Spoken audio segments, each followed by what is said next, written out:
नमस्कार दोस्तों, welcome to my channel. मैं हूं चांद कुबा। दोस्तों, आज हम बात करेंगे एक और कॉन्स्टिट्यूशनल बॉडी की, that is national commission for backward classes. Originally इस बॉडी को एक स्टैट्यूटरी बॉडी के रूप में स्टैब्लिश किया गया था, जिसे बाद में कॉन्स्टिट्यूशनल बॉडी का दर्जा दिया गया। आखिर इस बॉडी को स्टैब्लिश करने की जरूरत क्या पड़ी, बाद में इसे कब कॉन्स्टिट्यूशनल बॉडी का दर्जा दिया गया और क्यों इसे कॉन्स्टिट्यूशनल बॉडी बनाया गया, ये तो आज हम जानेंगे ही। साथ ही में जानेंगे कि इनके मेंबर्स को कौन अपॉइंट करता है, इस बॉडी के फंक्शंस, पावर्स, ड्यूटीज क्या क्या रहती हैं, ये भी आज हमें देखने को मिलेगा। मुझे उम्मीद है कि ये सेशन आपको काफी पसंद आएगा। चलिए शुरुआत करते हैं आज के इस सेशन में। सबसे पहले हम जानते हैं दोस्तों कि इस बॉडी को बनाने के पीछे की वजह क्या थी। देखिए, इसके लिए हमें 1990s के शुरुआती दौर में जाना होगा। ये वो समय था जहां पर मंडल कमीशन की रिपोर्ट को भारत में लागू किया जाता है। इफेक्टिवली हुआ ये कि बैकवर्ड क्लासेस के फेवर में 27% रिजर्वेशन दे दी जाती है। इस रिजर्वेशन का पूरे देश में विरोध भी हमें देखने को मिलता है, जो कि आखिरकार ऑनरेबल सुप्रीम कोर्ट के सामने पहुंच जाता है। ऑनरेबल सुप्रीम कोर्ट ने इस पूरे विरोध पर विराम लगाया इंदिरा साहनी केस की जजमेंट में, जिसे हम मंडल केस के नाम से भी जानते हैं। ऑनरेबल सुप्रीम कोर्ट ने इंदिरा साहनी केस की इस जजमेंट में 27% रिजर्वेशन को वैलिड करार दिया। लेकिन इसी जजमेंट में कुछ और एप्रीहेंशंस भी निकल कर आई थी, जैसे कि अगर किसी एक पर्टिकुलर कास्ट की ओवर रिप्रेजेंटेशन बैकवर्ड क्लासेस में हो जाती है तो उसका क्या सेफगार्ड होगा। साथ ही में अगर कोई कास्ट ऐसी है जिसे इंक्लूड ही नहीं किया जाता लेकिन वो डिजर्व करती है, उस केस में क्या क्या सेफगार्ड्स होंगे। किसी एक पर्टिकुलर कास्ट की कम रिप्रेजेंटेशन होती है या फिर कम इंक्लूजन होता है बैकवर्ड क्लासेस में, उसका क्या क्या सेफगार्ड होगा। इन सभी एप्रीहेंशंस को यहाँ पे सेटिस्फाई करने के लिए, विराम लगाने के लिए ऑनरेबल सुप्रीम कोर्ट ने भारत सरकार को यह दिशा निर्देश दिया कि भारत सरकार national commission for backward classes का गठन करेगी और ये एक स्टैट्यूटरी बॉडी बनाई जाएगी।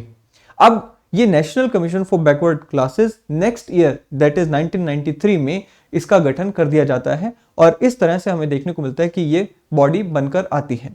अल्टीमेटली हमें देखने को मिलता है कि 2018 में 102nd कॉन्स्टिट्यूशनल अमेंडमेंट एक्ट लाया जाता है, जिसके थ्रू इस बॉडी को स्टैट्यूटरी बॉडी से एक कॉन्स्टिट्यूशनल बॉडी के रूप में कन्वर्ट कर दिया जाता है। सवाल उठता है कि इस अमेंडमेंट की जरूरत क्या थी।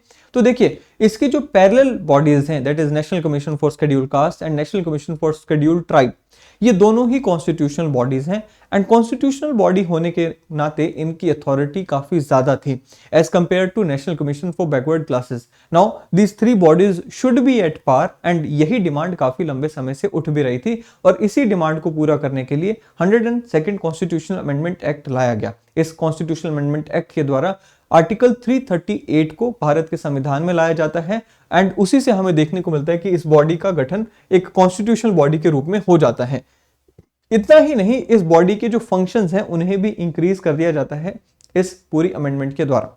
अब हम बात कर लेते हैं कि ये जो कॉन्स्टिट्यूशनल बॉडी है, इनके मेंबर्स कौन है। देखिए, इस कॉन्स्टिट्यूशनल बॉडी में एक चेयरमैन रहते हैं, एक वाइस चेयरमैन रहते हैं एंड 3 अन्य मेंबर्स इसमें रहते हैं, जिन्हें प्रेसिडेंट ऑफ इंडिया के द्वारा by warrant under his hand and seal appoint किया जाता है। अब इन मेंबर्स की सर्विस कितनी होगी, इनकी जो टेन्योर है वो कितनी होगी, टर्म्स एंड कंडीशंस क्या होंगी, उन सबको भी डिटरमाइन करने की पावर जो है वो प्रेसिडेंट ऑफ इंडिया के पास ही दी गई है। अब बात करते हैं इस बॉडी के फंक्शंस की। देखिए, जिस तरह से हमने national commission for scheduled cast में देखा, national commission for scheduled tribe में देखा, कुछ उसी तरह के फंक्शंस इस केस में भी हमें देखने को मिलते हैं। सबसे पहला जो फंक्शन है, that is to investigate and monitors all the matters relating to the safeguards provided to backward classes। अब इनको ये इंश्योर करना होता है कि बैकवर्ड क्लासेस को जितने भी कॉन्स्टिट्यूशनल सेफगार्ड्स या फिर कोई अन्य लीगल सेफगार्ड्स मिले हुए हैं, क्या वो केवल कानूनी फॉर्म में ही मिले हैं या फिर धरातल पे भी इंप्लीमेंट हो रहे हैं। इसे इंश्योर करना और इसे मॉनिटर करना सबसे पहला फंक्शन इस बॉडी का माना जाता है। इसी के साथ साथ ये बॉडी पर्टिकुलर स्पेसिफिक कंप्लेंट्स में भी इंक्वायर करती है, इन्वेस्टिगेट करती है। फॉर एग्जांपल, कोई ऐसा व्यक्ति है जो कहता है कि मैं बैकवर्ड क्लासेस से बिलोंग करता हूं, मेरा ये अधिकार था, मुझे ये अधिकार नहीं मिला है या फिर इसकी इंफ्रिंजमेंट की गई है। अब ऐसे केसेस को इंक्वायर करना और उन्हें लॉजिकल कंक्लूजन तक लेकर जाना भी इसी बॉडी का एक फंक्शन यहां पर दिया गया है। इसी के साथ साथ इस बॉडी को यह भी आदेश दिया गया है कि ये प्लानिंग प्रोसेस में पार्टिसिपेट करेगी एंड सरकार को ये एडवाइस करेगी कि बैकवर्ड क्लासेस के लिए किस तरह की पॉलिसीज बनाए जाएं सो दैट उनके इंटरेस्ट को और ज्यादा स्ट्रेंथन किया जा सके, उनके इंटरेस्ट को और ज्यादा सेफगार्ड किया जा सके। इसी के साथ साथ इस बॉडी को यह भी दिशा निर्देश दिया गया है कि ये बॉडी प्रेसिडेंट ऑफ इंडिया को एनुअली एक रिपोर्ट प्रेजेंट करेगी। इस रिपोर्ट में ये बॉडी को बताना होगा कि जो जो सेफगार्ड्स बैकवर्ड क्लासेस को मिले हुए हैं, क्या वो सेफगार्ड्स वाकई में उनको मिल रहे हैं या फिर वो नहीं मिल पा रहे हैं। तो ये सारी जो रिकमेंडेशंस हैं ये इस बॉडी को यहाँ पर इस रिपोर्ट में देनी होती हैं। साथ ही में they also make recommendation to the various union and state governments with the effective implementation for the effective implementation of safeguards provided to the backward classes। इसी के साथ साथ अगर प्रेसिडेंट ऑफ इंडिया इन्हें कोई और फंक्शन देते हैं for in interest of backward classes, तो उन्हें भी पूरा करने की जिम्मेवारी इस बॉडी की रहने वाली है। सो ये सारे के सारे जो फंक्शंस हैं वो हमें यहाँ पर देखने को मिलते हैं। अब बात करते हैं रिपोर्ट ऑफ द कमीशन। देखिए, जैसे मैंने आपको कहा कि national commission for backward classes को प्रेसिडेंट ऑफ इंडिया के सामने एक एनुअल रिपोर्ट भेजनी होती है। अब ये जो एनुअल रिपोर्ट है ये कॉन्स्टिट्यूशनली यहाँ पर उनको ये आदेश दिया गया कि वो उन्हें भेजनी होगी ही होगी। नाउ इस रिपोर्ट को प्रेसिडेंट की ये रिस्पॉन्सिबिलिटी है कि प्रेसिडेंट इस रिपोर्ट को पार्लियामेंट के दोनों सदनों के सामने पेश करेंगे अलोंग विद अ मेमोरेंडम, जिसमें ये एक्सप्लेन किया जाएगा कि जो रिपोर्ट में रिकमेंडेशंस दी गई हैं क्या उन्हें पूरा किया गया। अगर नहीं पूरा किया गया या उनको नहीं माना गया तो नॉन एक्सेप्टेंस की वजह क्या थी वो भी इसी मेमोरेंडम में लिखी जाती है। इसी के साथ साथ ये रिपोर्ट को प्रेसिडेंट के द्वारा पर्टिकुलर स्टेट गवर्नर के सामने भी भेजा जाता है अगर किसी एक पर्टिकुलर स्टेट का जिक्र इस रिपोर्ट में किया गया है।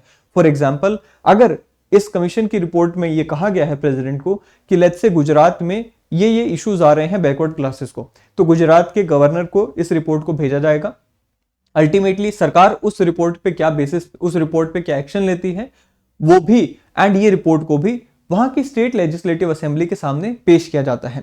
सो बेसिकली क्या होगा, गवर्नर के पास ये रिपोर्ट जाएगी, उस रिपोर्ट को गवर्नर स्टेट लेजिस्लेटिव असेंबली के सामने पेश करेंगे अलोंग विद अ मेमोरेंडम, जिसमें ये बताएंगे कि जो रिपोर्ट हमारे पास सेंटर से आई है उस रिपोर्ट के आधार पर हमने क्या एक्शन लिया है, अगर एक्शन नहीं लिया है तो क्यों नहीं लिया है वो भी उसी मेमोरेंडम में लिखा जाएगा। सो ये रिपोर्ट इस तरह से यहां पर काम करते हुए हमें दिखाई देती है। अब बात करते हैं पावर्स ऑफ कमीशन की। सबसे जो पहली इनकी पावर है that is to regulate its own procedure. देखिए, हमने यहां पर कहा कि इस रिपोर्ट के फंक्शंस हैं, आई मीन इस कमीशन के बहुत सारे फंक्शंस इसको दिए गए हैं। अब उन फंक्शंस को फुलफिल करने के लिए क्या प्रोसीजर रहेगा, कैसे अलग अलग स्टेट गवर्नमेंट से रिपोर्ट्स मंगवाई जाएंगी, कैसे अलग अलग डिपार्टमेंट से रिपोर्ट मंगवाई जाएंगी, वो सारा जो प्रोसीजर होगा वो ये खुद ही बनाने की पावर इस कमीशन को दी गई है।